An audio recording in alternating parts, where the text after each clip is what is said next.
So welcome to the next class of Business Studies Chapter 2. Scientific Principles हम discuss करेंगे आज. Page number 83 के ऊपर आपको बैकग्राउंड गिवन है F.W. टेलर की. तो let's read out. He was born in 1856 in USA. मिल गया सबको? He joined Midwell Steel Company as a mechanical engineer. Using his background, Taylor set out scientific studies and techniques. Techniques हम पढ़ चुके हैं. He was primarily concerned about the efficiency of workers and optimum utilization of resources. Full stop. His principles and techniques were based on observations he conducted in factories where methods of production lacked planning and working methods were efficient. इसका मतलब ये है कि उन्होंने ना जो भी अपनी टेक्निक्स बनाई है, जो तुमने कल पढ़ी है, फैटीग स्टडी, मोशन स्टडी, वो अपने पर्सनल एक्सपीरियंस से बनाई है. प्रॉपर उन्होंने टेस्टिंग करी वर्कर्स के ऊपर. उसके बाद ये सारे रूल्स उन्होंने तुम्हें दिए हैं. ठीक है, मतलब ऐसे ही नहीं बैठे बैठे सपना आया चलो फैटीग स्टडी होनी चाहिए. नो, उन्होंने पहले ये सब कुछ अप्लाई करा अपने वर्कर्स के ऊपर. वो इंजीनियरिंग कंपनी में काम करते थे. फिर उनको जो जो लगा कि ये टेक्निक्स काम आई उनके, जिससे कंपनी को क्या हुए, काफी प्रॉफिट्स. फिर उन्होंने ये टेक्निक्स के बारे में लिखा एक बुक के अंदर. समझ आया? ओके. इनके कॉन्ट्रीब्यूशंस क्या क्या है? Number 1, he published books and research papers. Number 2, उनका मेजर कॉन्ट्रीब्यूशन था shop management, piece rate system and scientific management के ऊपर. एंड नंबर 3, उन्होंने ये जो प्रॉब्लम्स थी मैनेजमेंट की, वो इन प्रिंसिपल्स को यूज करके सॉल्व कर दी. Let's study what is scientific management. Scientific में वर्ड है साइंस. साइंस क्या होता है? Science is a systematic study of knowledge. Science क्या होता है? लिखो बुक्स के ऊपर ही. Science is a systematic study of knowledge. Science is a systematic study of knowledge. So, scientific management can be defined as application of science for each and every element of management. In general language, it means to apply scientific tools, methods, and train personnel in order to increase the output. Here, underline karo line. Apply scientific tools, methods, and trained personnel in order to increase the output. इसका मतलब समझो. Scientific tools का मतलब ये है कि अंदाजे से कुछ नहीं करना. सब कुछ इंट्यूशंस पे नहीं होना चाहिए. जो एक्चुअल में है वही होना चाहिए. सेकेंड, वो बोल रहा है मेथड्स. जो भी आप मेथड्स अप्लाई करते हो उनको पहले खुद चेक करो कि वो मेथड ठीक है या नहीं. उससे तुम्हारी कॉस्ट कम हो रही है या नहीं, उससे तुम्हारा प्रॉफिट बढ़ रहा है या नहीं. उसके बाद वो मेथड आप अप्लाई करोगे. एंड थर्ड, उन्होंने बोला ट्रेन्ड पर्सनल. मतलब वर्कर्स ऐਵੇਂ ही नहीं रख लेने कोई भी. उनको पहले प्रॉपर क्या दो, ट्रेनिंग. उसके बाद उनको जॉब ऑफर पे रखो. समझ आया सबको? जो वर्कर्स ट्रेनिंग करने के बाद भी नहीं बढ़ रहे आगे, उनको निकाल के बाहर फेंको. Next, definition of scientific management. F.W. Taylor क्या बोलते हैं इसके बारे में? It means knowing exactly what you want men to do and seeing that they do it in the best and the cheapest way. अब मेरा मकसद क्या है कि तुम लोग सारे पढ़ो और तुम्हारे रिजल्ट्स प्लस टू की क्या है, बेटर है. तो अब मैं जो इसकी तैयारी तुम्हें करवा रहा हूँ, तुम उस वे में अगर पढ़ ही नहीं रहे हो तो तुम्हारा पढ़ने का कोई फायदा नहीं है. तो यहाँ पे उन्होंने ऑर्गेनाइजेशन में ये बोला है कि जो वर्कर्स हैं हमारी कंपनी के, उनको ये देखना है कि वो काम कर रहे हैं या नहीं कर रहे, और उसी वे में वो काम करने चाहिए जिस वे में तुम चाहते हो कि वो काम करें. और किस वे में करें? Cheap and best. चीप मतलब हमारी कॉस्ट क्या होनी चाहिए, कम, और क्वालिटी क्या होनी चाहिए. तो cheap and best is the keyword of the definition. Underline. Cheapest way and best way. मिल गया? ओके. उसके बाद आ जाते हैं सबसे इंपॉर्टेंट टॉपिक के ऊपर, साइंटिफिक प्रिंसिपल्स ऑफ मैनेजमेंट. इसके ऊपर लिख लो 3 marks to 4 marks in finals. 3 से 4 नंबर की केस स्टडीज पे आएगी. पहला प्रिंसिपल पढ़ो. क्या है वो? Science not rule of thumb. मैंने कल भी रूल ऑफ थंब का मीनिंग बताया था. Dictatorship. Underline and write down. Dictatorship. अब देखो हेडिंग क्या है? Science comma not rule of thumb. मतलब जो साइंटिफिक चीजें हैं वही करनी है, जो रूल ऑफ थंब है उसको फॉलो नहीं करना. अपना दिमाग भी लगाना है हर चीज के अंदर काम करते हुए. ठीक है? मुझे इंट्यूशन ही आज मेरा एक्सीडेंट होगा, तो जरूरी नहीं आज एक्सीडेंट होगा, it was just a nightmare भी हो सकता है, एक बुरा सपना भी हो सकता है। तो सपने की दुनिया पे नहीं चलना, इंट्यूशंस पे नहीं चलना, जो एग्जैक्ट फैक्ट्स हैं, फिगर्स हैं, उसके ऊपर चलना है। Let's read out the principle, very important, science not rule of thumb. इंदर be attentive. According to this principle, Taylor insists that each job performed in the organisation should be based on underlying scientific inquiry and not on intuition. हर चीज किस पे होनी चाहिए? Scientific inquiry पे होनी चाहिए, खाली इंट्यूशंस पे नहीं होना चाहिए। Experience and hit and miss methods, experience पे होना चाहिए, हिट एंड मिस पे नहीं होना चाहिए। हिट एंड मिस का मतलब होता है अंदाजे से करना, लिखो अंडरलाइन करके, अंदाजे से करना। Hit and miss means trial method, इसको बाय लक भी बोलते हैं, किस्मत से हो गया है ना जिसमें। He says that there must be thinking before doing.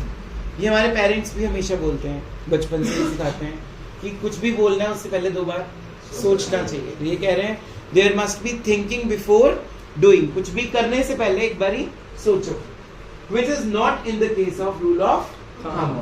Rule of thumb का मतलब मैंने क्या बताया था? ऑर्डर, डिक्टेटरशिप, जो मैनेजर ने बोला है वो करना ही करना है, इसको बोलते हैं रूल ऑफ थंब। तो ऐसा नहीं होना चाहिए। वो क्या कहता है, पढ़ते हैं। Rule of thumb means dictatorship of manager, whereas scientific decisions are based on cause and effect and scientific measurement of methods and ways of production. उन्होंने बोला हर चीज का ना कॉज एंड इफेक्ट होता है। कॉज एंड इफेक्ट का मतलब क्या होता है, क्यों बता सकता है मुझे? What is cause and its effect? Sir जो हम काम करेंगे उससे कोई ना कोई इफेक्ट निकलेगा। हाँ, जैसे हमने न्यूटन्स लॉ पढ़ा है, to every action there is equal and opposite. This is the best example of cause and effect. Suhana homework नहीं करके आई, उसको सर ने थप्पड़ मारा, कॉज एंड इफेक्ट। समझ आया? तो to every action there is equal and opposite reaction किस सब्जेक्ट में पढ़ा? साइंस में। साइंस का लॉ था ये। तभी हम कौन से प्रिंसिपल्स पढ़ रहे हैं आज? साइंटिफिक प्रिंसिपल्स का पहला पॉइंट क्या है? Science not rule of thumb. इस प्रिंसिपल में क्या बोला है टेलर ने? ध्यान से सुनिए, मुझे ऊपर वो कीजिए सब लोग। वो कहते हैं हर चीज साइंटिफिक इंक्वायरी पे बेस्ड होनी चाहिए। इंट्यूशन, सपने और हिट एंड मिस मेथड्स के ऊपर कुछ भी आपने काम नहीं करना। कभी भी डिक्टेटरशिप, कोई सब कुछ नहीं मान लेना। डिक्टेटरशिप ठीक है, होनी चाहिए वो भी, लेकिन पूरी तरह से डिक्टेटरशिप नहीं होनी चाहिए। हमें अपना भी माइंड यूज करना चाहिए। एक्सपीरियंस होना चाहिए आपको हर चीज का। एक्सपीरियंस के साथ बंदा सीख जाता है, लेकिन कई बार एक्सपीरियंस सेम काउंट नहीं होता। फॉर एग्जाम्पल, मान लो गेविन एक नई कंपनी को ज्वाइन करता है। आज उसको एक प्रॉब्लम आई, सेल्स कम हुई। उसने ऐसे बोल दिया चलो हम एडवर्टीजमेंट करके देखते हैं। उसने एडवर्टीजमेंट पे 2 लाख लगाया और उसकी सेल्स 20 लाख से बढ़ गई। प्रॉब्लम क्या होगी हमारी? सॉल्व। अब आज से 20 साल बाद सेम प्रॉब्लम गेविन को किसी और कंपनी में फेस करनी पड़ी। उसको याद आया कि मैंने तो 20 साल पहले ये प्रॉब्लम सेल सॉल्व की हुई है। किससे? क्या बढ़ाया था मैंने? एडवर्टीजमेंट करवाई थी। तो मे बी उस 20 साल बाद वो अगर एडवर्टीजमेंट करता है तो मे बी उसकी प्रॉब्लम सॉल्व नहीं होती, क्योंकि 20 इयर्स का एक्सपीरियंस में कितने नए नए चेंजेस मार्केट में आ चुके होते हैं। तो ये भी याद रखना है कि जो हमने बहुत पुराने में चीज की हुई है, जरूरी नहीं है वो आज की डेट पे भी एप्लीकेबल होगी। तो टेलर ये भी बोलता है कि एक्सपीरियंस को यूज करो, पर आसपास की सिनेरियोस को ध्यान में रखते हुए, क्योंकि जो प्रॉब्लम 20 साल पहले थी, मे बी प्रॉब्लम सेम हो, पर दोनों के डिसीजंस, दोनों को सॉल्व करने का तरीका क्या हो गया होगा? चेंज। समझ आया? तो this is what science not rule of thumb says. It simply says everything should be based on cause and effect. Everything should be based on, speak out, cause and effect. Number 2, everything should be based on scientific inquiry. किस पे होना चाहिए? Scientific inquiry and not on intuitions. Not on intuitions. Everything should be experienced but not on hit and miss methods. Intuitions पे नहीं होना चाहिए, experience पे होना चाहिए, लेकिन हिट एंड मिस मेथड्स मतलब अंदाजे से कोई भी प्रॉब्लम सॉल्व नहीं करनी। पहले प्रॉब्लम की रूट कॉज तक जाओ, उस प्रॉब्लम को समझो, फिर उसको सॉल्व करने के तरीके निकालो। समझ में आया? And there must be thinking before doing. करने से पहले एक बारी सोचना। खोलो नोटबुक्स, बनाओ नोट्स, जल्दी लिखो। Number 1, science not rule of thumb. This is the first principle of scientific management.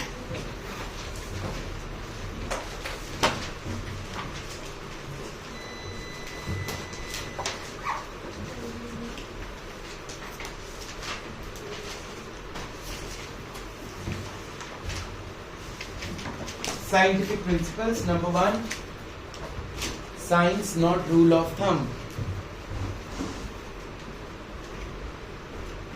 मैं तुम्हें वो पॉइंट्स लिखवा रहा हूं जो मुझे आंसर में केस स्टडी में चाहिए ही चाहिए.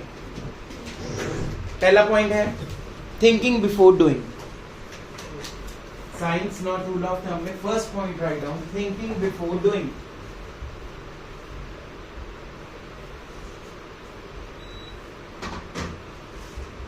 सेकेंड पॉइंट नंबर 2 डाल के लिखो.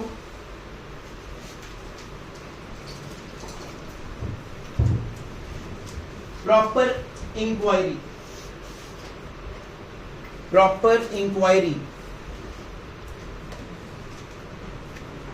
इसके साथ ही लिखना है not on intuition. Not on intuition. Number 3, not on hit and miss methods. Not on hit and miss methods. Next word चाहिए मुझे dictatorship of manager. Rule of thumb का मतलब होता है dictatorship of manager. Next word चाहिए मुझे cause and effect. Cause and effect. अगर आप ये वर्ड्स नहीं लिखोगे तो आपको मार्क्स नहीं मिलेंगे केस स्टडी या टोटल आंसर में. तो ये सारे वर्ड्स को फ्रेम करके आप अपना आंसर अपनी लैंग्वेज में बना सकते हो. जरूरी नहीं मुझे बुक लैंग्वेज चाहिए, मुझे सिर्फ ये वर्ड्स चाहिए बीच में. चले आगे. नेक्स्ट पैराग्राफ पढ़ने जा रहा हूँ. बुक्स खोलो वापस. Taylor insisted on. मिल गया.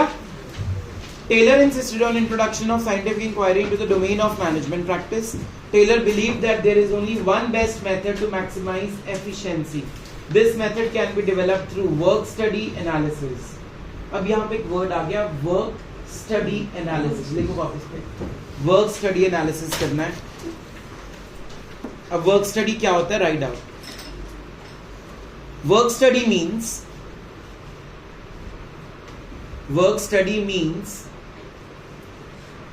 fatigue study, comma method study,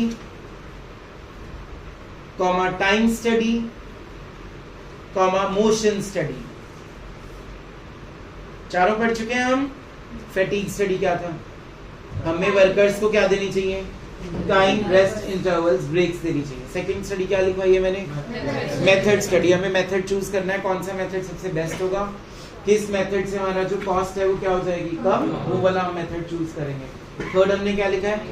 time study, मतलब टाइम पे काम चाहिए हमें. फोर्थ स्टडी हमने क्या लिखी है? एक्स्ट्रा मूवमेंट्स को एलिमिनेट करना है. जहां पे काम करना है वहीं पे सामान पड़ा हो, तो हमारी जो एक्स्ट्रा मूवमेंट्स है वो क्या हो जाएंगी?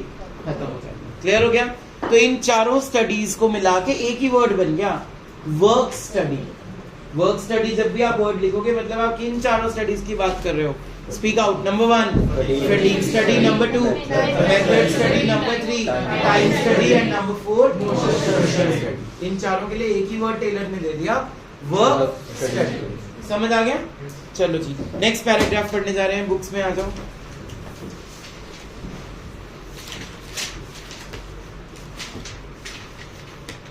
For example, in a rule of thumb, the standard time required to do a particular job is decided by the managers on the basis of their past experience. Taylor insists that standard time for a job should be set up scientifically by performing time study in the organization and then the day's target should be fixed. जैसे हमने dictatorship में बोल दिया था, एक दिन में 100 TV बनने चाहिए. जब हमने मैनेजर को खुद को कहा कि तू बना के दिखा, तो उससे खुद से नहीं बन रहे. तो मतलब हमने जो स्टैंडर्ड सेट किया है वही क्या किया हुआ है? गलत. तो हमें स्टैंडर्ड को दोबारा से सेट करना पड़ेगा, रीसेट करना पड़ेगा, और रीसेट करने के बाद जो भी डिसीजन आएगा वो वर्कर्स पे इम्प्लीमेंट होगा. समझ आया? हमने एक और एग्जांपल लिया था. हमने सारे वर्कर्स को नोट डाउन किया कितने टाइम में कौन सा वर्कर काम कर रहा है. अगर ये 6 मिनट में कर रहा है, वो 8 मिनट में, वो 7 मिनट में, तो मैंने तीनों वर्कर्स के टाइम की क्या निकाली थी? एवरेज टाइम हमने वर्कर को दे दिया कि इतने टाइम में तुम्हें काम करना चाहिए. ये होता है टाइम स्टडी. क्लियर हो गया? तो science not rule of thumb का मतलब क्या है? सब कुछ साइंटिफिकली करो.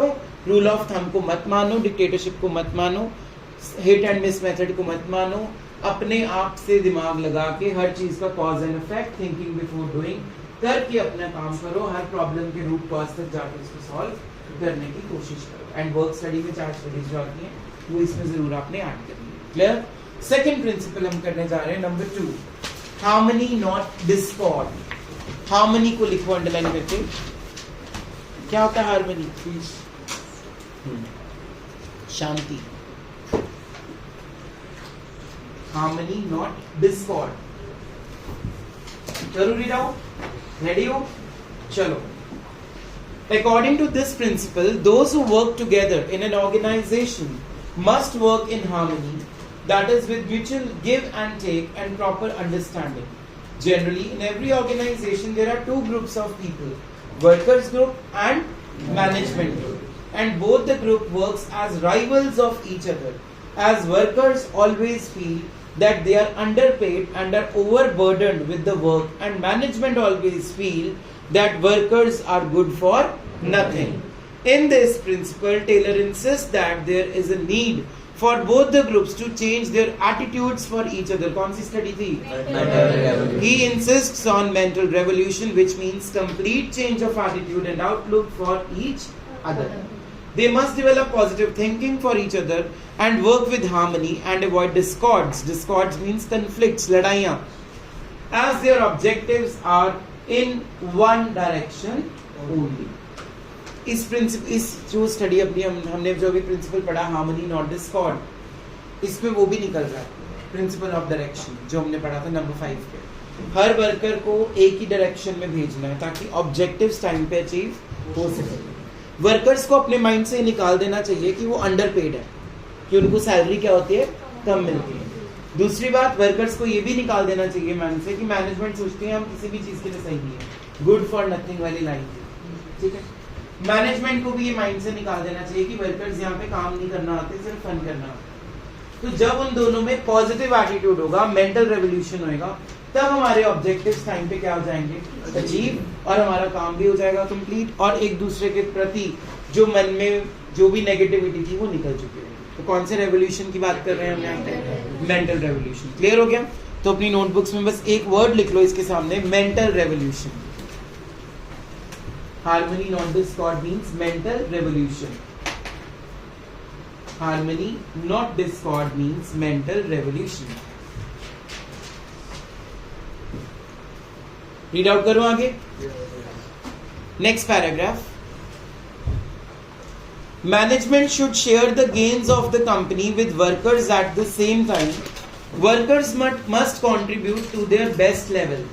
मैंने आपको एक एग्जाम्पल दिया था क्लास में जब मैंने आपको प्रिंसिपल पढ़ाया था इनिशिएटिव। इनिशिएटिव का मैंने एक एग्जाम्पल दिया था। मान लो एक वर्कर ने मुझे एक आइडिया दिया, उस आइडिया से मुझे 10 करोड़ का प्रॉफिट हुआ। उस 10 करोड़ में से अगर मैं 1 लाख भी उस एम्प्लॉय को दे दूं, मेरा कोई लॉस नहीं है उसमें, लेकिन उसको क्या फील होगा, हाईली मोटिवेटेड। वो अगली बारी मेरे पास और अच्छे आइडियाज लेके आएगा। आएगा कि नहीं आएगा? तो तुम अपने गेन्स में से थोड़ा सा भी पार्ट, चींटी जितना भी पार्ट अगर अपने वर्कर के साथ शेयर कर दोगे तो वर्कर्स क्या फील करेंगे, मोटिवेटेड, और वो और अच्छा करने की कोशिश करेंगे। समझ आया? ये लाइन अंडरलाइन करो फटाफट से, ये जरूर लिखनी है पेपर में। Management should share the gains of the company with workers.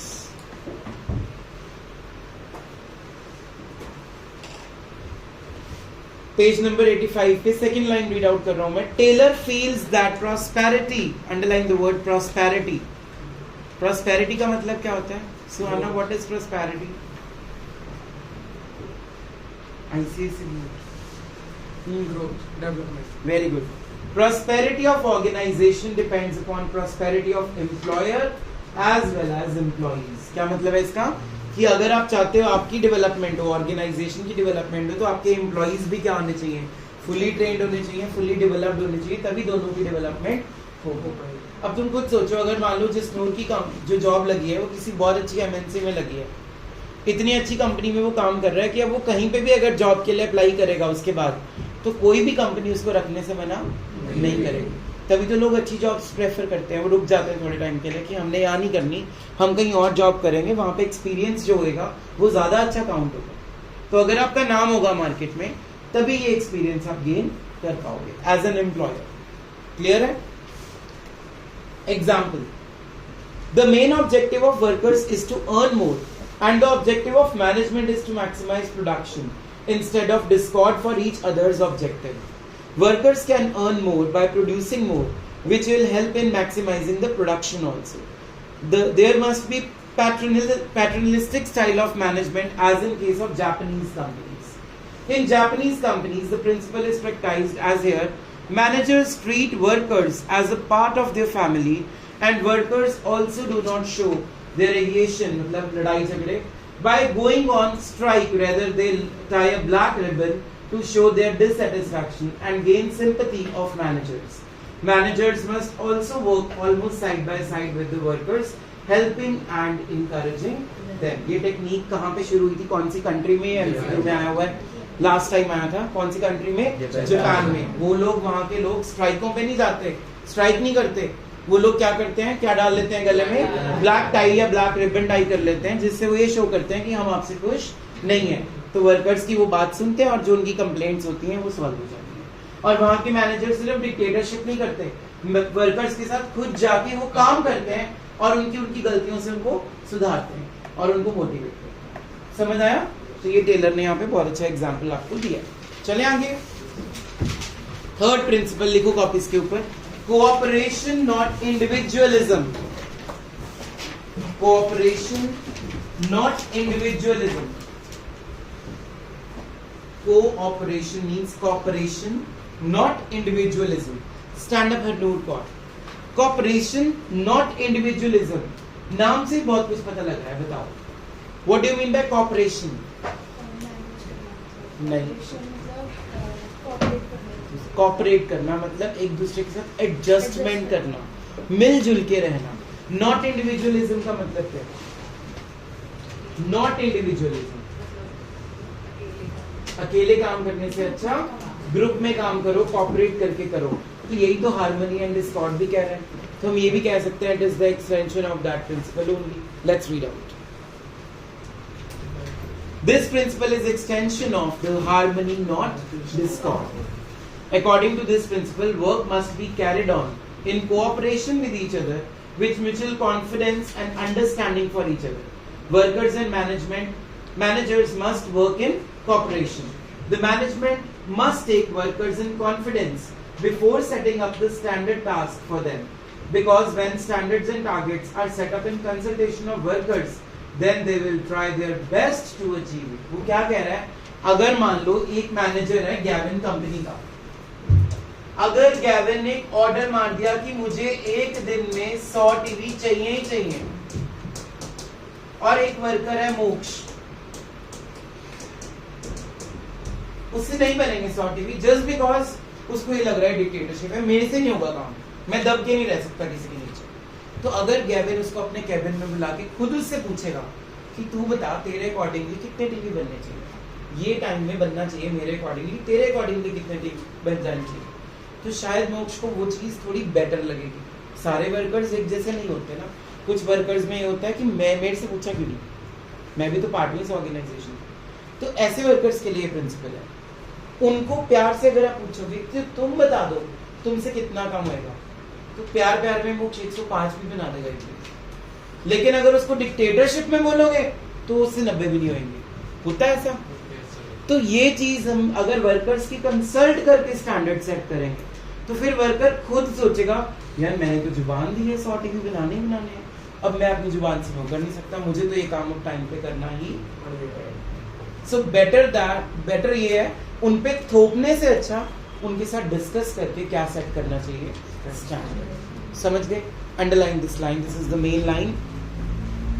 Management must take workers in confidence before setting up the standard task for them. ठीक है, next paragraph. To have cooperation, management should welcome good suggestions of employees and they should be rewarded for their suggestion. मैंने ये example दिया, मुझे suggestion में से कितने का फायदा हुआ? 10 करोड़ का। उसमें से अगर मैं 1-1.5 लाख दे भी दूंगा, मेरा तो कुछ घिस नहीं रहा, लेकिन वो वर्कर तुम्हारे साथ लाइफ टाइम लॉयल रहेगा। Underline this line also, rewarded for their suggestion. At the same time, workers should not go on strike and make unreasonable demands. अब तुम्हारी सैलरी अगर पहले ही 2 लाख पर मंथ है, तुम फिर स्ट्राइक पे जा रहे हो मेरी सैलरी बढ़ाओ, तो ये गलत चीज होती है। तो वर्कर्स को भी स्ट्राइक्स पे बात पे नहीं जाना चाहिए और अनरीजनेबल डिमांड्स नहीं करनी चाहिए। जो रीजनेबल डिमांड है वो करनी चाहिए। There must be open communication system. Open communication का मतलब होता है वो एक दूसरे के सामने बैठ के आपस में अच्छे से बात कर सके। वर्कर्स के मन में डर पैदा नहीं करना चाहिए कि वो बोल ही ना पाए, अपनी प्रॉब्लम समझा ही ना पाए। Underline this line, open communication system. मुझे फ्योल से ज्यादा टेलर पसंद है personally. According to Taylor there should be an almost equal division of work. आ गया वही वाला पॉइंट। अगर हम वर्क को छोटे छोटे पार्ट्स में डिवाइड करेंगे तो एक बंदे के ऊपर ओवरबर्डन फील नहीं होगा और दूसरी बात डुप्लीकेशन ऑफ वर्क नहीं होगी। मैं डुप्लीकेशन ऑफ वर्क पे एक चीज बताता हूँ तुम्हें। एक मुस्लिम फैमिली में एक बंदा था, वो बिलोंग करता था, शादी में शहनाई बजाते थे, ठीक है। तो उन्होंने एक हैरम खरीदा। हैरम होता है जस्ट लाइक अ लोअर, तो इसको हैरम बोलते हैं, जिसमें बहुत सारे वो क्या होते हैं, नहीं जिसे लोग डांस में नॉर्मली डांसर्स डालते हैं वो, ठीक है। तो एनी हाउ प्लेट्स होती हैं, ठीक है। तो उन्होंने हैरम खरीदा और अपनी वाइफ को जाके बोला कि प्लीज़ इसको ना थोड़ा सा ऑल्टर कर दे नीचे से, मैंने कल जाना है शादी में। ये रियल स्टोरी है कि ये ऑल्टर कर दे, टेलर की बुक में मिलेगी तुम्हें हायर स्टडीज़ में। ये ऑल्टर कर दे थोड़ी सी नीचे से, और मैंने कल शादी पे शहनाई बजाने जाना है, तो मेरे पास तो टाइम नहीं है, यू शुड डू दैट। तो वाइफ कहती है आई एम सॉरी, मैं तो बिजी हूँ इस काम में, अपने आप कर लो। वो अपने बेटे के पास जाता है, वो कहता है मैं ऑफिस के असाइनमेंट कर रहा हूँ, मैं तो नहीं कर पाऊंगा। वो अपनी बेटी के पास जाता है, वो कहती है कि मेरा कल फाइनल एग्जाम है, मैं नहीं कर पाऊंगा। अगले दिन जब वो सुबह उठता है, वो इतनी सी होती है, सबने काम कर दिया रात को। इसको बोलते हैं डुप्लीकेशन ऑफ वर्क। तनवीर को लगता है कि ये काम हरनूर करेगी, हरनूर को लगता है तनवीर करेगी, कंफ्यूजन इतनी क्रिएट हुई, दोनों ने वो कर दिया। तुमने एक ऐड देखी थी, एक बिलान छोटी कर दो, किसी चॉकलेट की ऐड है शायद, वो 2 बंदे होते हैं, जुड़वा से दिखाते हैं उसमें, वो अपनी पैंट ऑल्टर कराने जाते हैं। किसकी ऐड है वो? 5 स्टार की ऐड है। तो उसमें भी यही स्टोरी दिखाई है, ठीक है। इसको क्या बोलते हैं? Duplication of work. क्या बोलते हैं बोलो? तुम तो स्टोरी में ही जाते हो, पॉइंट तो समझ लिया करो। It is duplication of work, वही काम को बार बार करी जाना है, डुप्लीकेशन ऑफ वर्क। तो ऐसा नहीं होना चाहिए। There should be coordination between them. पता होना चाहिए किसका एक लाइन लिखना कॉपीज के ऊपर। चलो जरा तुम्हें थोड़ा सा confuse. There are 4 persons in organization. There are 4 persons in organization. 4 persons के नाम लिखो। Anybody, पहला नाम है anybody, दूसरा नाम है everybody, तीसरा नाम है somebody, और चौथा है nobody.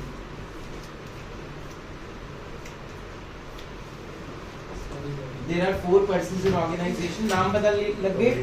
अब लिखो प्रॉब्लम। पहला क्या था? Anybody, everybody, somebody, nobody.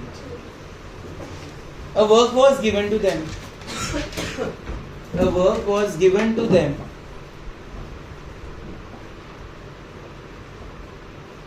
And the task was given to everybody. And the task was given to everybody.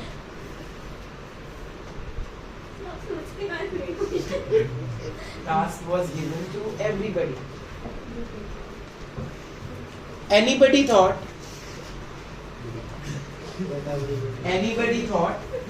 that somebody will do it. Anybody thought that somebody will do it. But nobody did it. But nobody did it. Full stop. Explain the concept of management here. Explain the concept of management here. No, this is not the concept. The answer is coordination. उनमें coordination नहीं है, जिसके कारण duplication होगा। Nobody ने करा।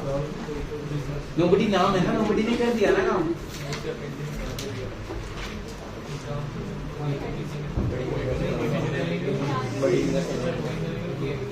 ये question मेरा फाइनल एग्जाम में सिलेक्ट हुआ। Next write down. उसमें से देखिए वो आंसर कोऑर्डिनेशन है इसका। ये 1 मार्क क्वेश्चन ऐसे आते हैं। चले आगे।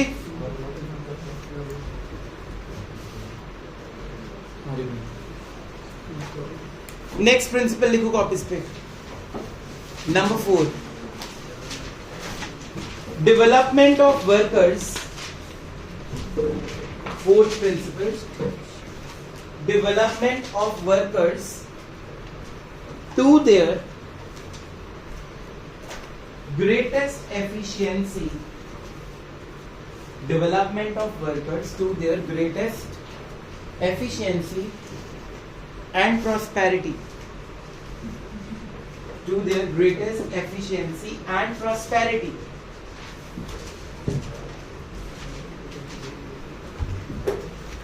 इसका क्या मतलब हुआ? इसका मतलब ये हुआ कि जब आप वर्कर्स को हायर करते हो तो पहले तो उन्हीं वर्कर्स को चुनो जो तुम्हें लगता है तुम्हारी ऑर्गेनाइजेशन के लिए बेस्ट सही है, बेस्ट है। दूसरी बात, उनको प्रॉपर क्या दो। दोनों बाहर निकल जाओ मेरी क्लास से। उनको प्रॉपर क्या देनी चाहिए हमें? ट्रेनिंग। ट्रेनिंग देने के बाद उनकी परफॉर्मेंस अगर इंक्रीज हो रही है और तुम्हें लगता है वो और अच्छा काम कर रहे हैं तो उनकी क्या कर दो? और उनका पहले ना टेस्ट लेना चाहिए चेक करने के लिए, जैसे कि एक ट्रेड टेस्ट होता है जिसको हम डिस्कस करने लगे हैं क्लास में। Stand up Hardik and stand up Akshata. Suppose करो मेरी कंपनी में तुम दोनों इंटरव्यू देने आए और तुम्हें मैं कब सिलेक्ट करूंगा? अगर तुम ट्रेड टेस्ट में पास होगे। ठीक है, सिचुएशन सुनना ध्यान से। आप गए एक्स गांव में, आप गए वाई गांव में, मैंने आपको किसी टाउन में भेज दिया और वहां पे आपने जाके बताया कि ज्वेलरी क्या होता है, व्हाट इज ज्वेलरी। उनको ज्वेलरी के बारे में पता ही नहीं है दोनों गांव में। तो आप आके मुझे क्या बताओगे कि हमें वहां पे प्रोडक्शन यूनिट लगाना चाहिए या नहीं लगाना चाहिए? मतलब वहां के लोगों को पहले ट्रेनिंग देंगे कि ज्वेलरी कैसे डालनी है।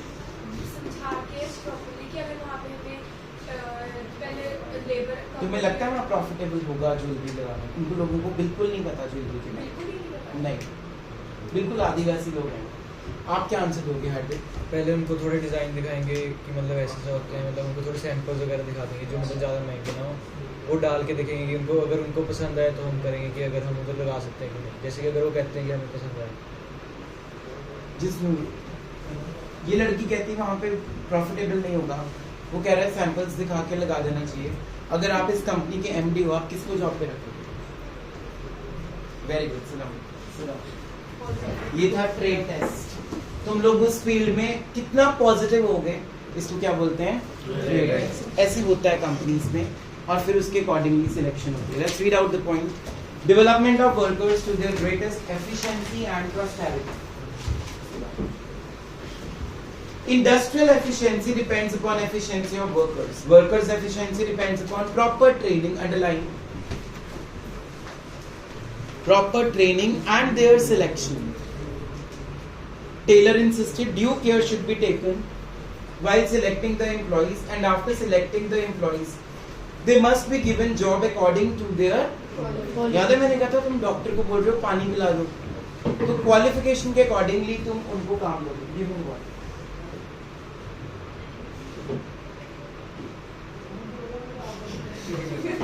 नीचे रख लो।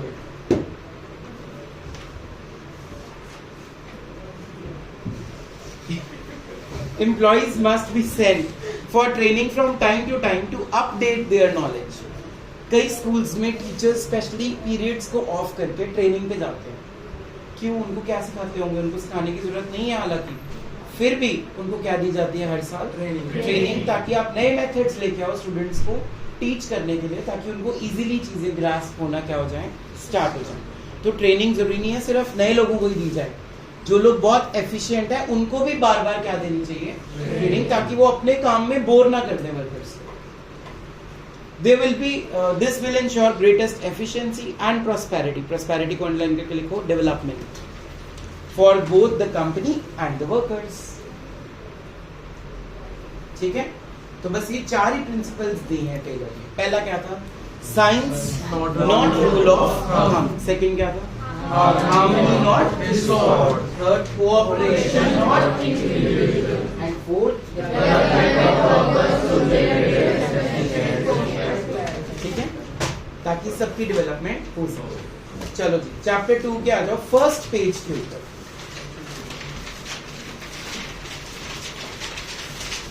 बिल्कुल first page, principles of management.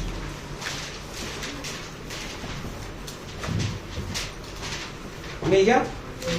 सबसे पहला टॉपिक है meaning of principles of management. So a principle refers to a statement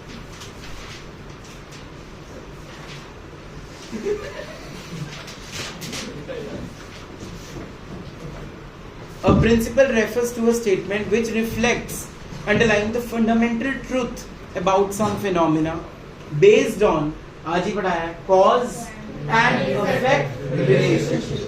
It involves general guidelines, underline the second line, general guidelines for decision making and behavior of managers. Easy? ये learn करके आना। Next topic आ जाओ, features or characteristics of principles of management. पहला क्या है? Universal application. अब ऊपर मुंह कर लो। यूनिवर्सल एप्लीकेशन के लिए बिजनेस में एक वर्ड होता है परवेसिव। क्या नाम होता है? परवेसिव। इसका मतलब होता है हर कॉर्नर ऑफ द वर्ल्ड में ये प्रिंसिपल्स लगते हैं। खुद सोचो, घर में कोई पार्टी है, डिवीजन और वर्क होगा, अथॉरिटी एंड रिस्पॉन्सिबिलिटी तो रहती है डैड मॉम के पास है, यस और नो, और वो हमें पहले ही समझा देते हैं डिसिप्लिन में रहना।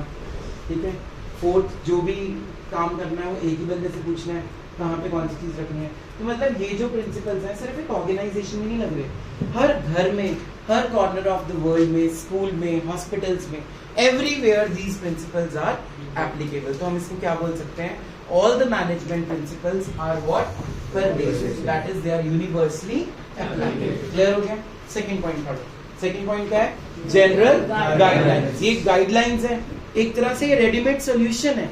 कोई भी काम करना है उसको 4 बंदों में बांट दो, ये सोल्यूशन ऑलरेडी पता है हमें, ताकि एक बंदे के ऊपर वो बर्डन ना पड़े। तो इसका कीवर्ड ढूंढो होगा जनरल गाइडलाइंस का रेडीमेड सॉल्यूशन।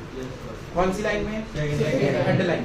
थर्ड, मैंने आज ही बताया तुम्हें, टेलर ने जो प्रिंसिपल्स बनाए थे, जो फ्योल ने बनाए थे, वो बार बार इसको प्रैक्टिस करके बनाए हैं, एक्सपेरिमेंट्स करके बनाए। जैसे मैंने तुम्हें एक रिले रूम एक्सपेरिमेंट बताया था जो हुआ था रैट्स के ऊपर, रिमेंबर? अंधेरे में भी उनको पता लग गया था कि कहाँ पे हमारे खाने का सामान पड़ा है, तो वहां चले गए। So this experiment was also put on human beings. जब अंधेरे में उन लोगों ने काम किया तो उनका भी काम अच्छा हुआ। तो ये है प्रैक्टिस एंड एक्सपेरिमेंट्स। इसका मेन कीवर्ड है research work. Research work, underline. Number 4 क्या नाम है? फ्लेक्सिबल का मतलब होता है जिसको आप चेंज कर सको, फिक्स नहीं है। Flexible means which you can, तो अपने प्रिंसिपल्स, अपने सिद्धांत ऐसे होने चाहिए जो फिक्स्ड ना हो, टाइम के साथ साथ हम उनको डेवलप करके उनको क्या कर सकें? चेंज। Number 5 mainly behavioural. इसका मतलब हुआ कि हमें बिहेवियर चेक करना है एम्प्लॉइज का। अपने प्रिंसिपल्स को अप्लाई करने के बाद उनके बिहेवियर में कौन सा चेंज आना चाहिए? पॉजिटिव चेंज आना चाहिए। तो इसका कीवर्ड है इंप्रूविंग रिलेशनशिप। मिल गया? Between superiors, subordinates and all the members. उनका रिलेशनशिप अच्छा होना चाहिए, सुपीरियर एंड सबऑर्डिनेट। कन्फ्लिक्ट्स नहीं होने चाहिए, हार्मनी होनी चाहिए, डिस्कॉर्ड नहीं होना चाहिए, कोऑपरेशन होनी चाहिए, इंडिविजुअलिज्म नहीं होना चाहिए। नेक्स्ट पॉइंट, कॉज एंड, ये आज ही पढ़ाया मैंने, इसको खुद पढ़ लेना। Number 7 is contingent. कॉन्टेंजेंट का मतलब होता है जरूरी नहीं है हर प्रिंसिपल हर ऑर्गेनाइजेशन अप्लाई करे। कुछ प्रिंसिपल्स, कुछ ऑर्गेनाइजेशन सिर्फ क्या रखती हैं? सेंट्रलाइजेशन। कुछ ऑर्गेनाइजेशन सिर्फ क्या रखेंगी? तो जरूरी तो नहीं है हर प्रिंसिपल हर एक जगह पे अप्लाई हो। समझ आ गया? जहाँ पे काम करने वाला ही एक है, सोल प्रोप्राइटर है, वहाँ डिवीजन ऑफ वर्क नहीं होगा, उसको सारा काम क्या करना पड़ेगा? खुद से। So these are the principles, features of principles of management. Next page पे आ जाओ, सिग्निफिकेंस और importance of management principles. Significance और इम्पोर्टेंस ऑफ मैनेजमेंट प्रिंसिपल्स मिल गया? लिखो इस पे होमवर्क, खुद रीड आउट करना। Page number 66, Fayol's principles of management. Henry Fayol was born in Turkey in 1841. Underline, ये याद करना है आपको, एमसीक्यू में आता है. He got degree in mining engineering in 1860 and started working as an engineer in the coal mining company. अब question पता कैसे आया था? At what age he started? तो दोनों को माइनस कर लेना. 1841 में वो बॉर्न हुआ और उसका पहला काम हुआ है 1860 में. कितने साल के टाइम पे? 19 years. In 1888 he was promoted to his managing director of the company. At that time company was in a situation of insolvency. जब वो डायरेक्टर बने कंपनी इंसॉल्वेंट होने वाली थी. He accepted this challenge and applied his techniques to bring out the company from the situation, and he succeeded. When he retired after 30 years, the company was the leading coal steel company with strong financial background. Major contribution, he is known as father of management studies. Number 1, इनको technical और managerial skills के बारे में बहुत ज्यादा पता था. Number 2, ये planning, organising, staffing, directing, controlling करने में माहिर थे. नंबर 3, ये गाइडलाइंस इशू करी इन्होंने ताकि सारे लोग ये प्रिंसिपल्स को अप्लाई इजीली कर सकें, और 14 प्रिंसिपल्स इन्होंने दी. क्लियर हो गया? This was the contribution by Henry Fayol. उसके बाद नेक्स्ट पेज पे आपको मिल रहा होगा principles of management developed bye Fayol. ये हम कर चुके हैं ऑलरेडी. 14 प्रिंसिपल्स खत्म हो रहे हैं पेज नंबर 80 पे. 83 पेज नंबर पे आ जाओ. Scientific management developed by FW Taylor. याद कर लिया? इसके बाद है टेक्निक्स, वो भी हमने सारी पढ़ ली. पेज नंबर 96 पे आ जाइए. Modern scientific techniques. Homework 5 points हैं. Operations research, lean manufacturing, kaizen, six sigma and just in time manufacturing. ये रीड करके आनी है बस. Not important for final exam, NCERT पे नहीं है. जस्ट रीड, लिख लो. Do not learn, just read. ठीक है? So this was the chapter number 2, that was principles of management.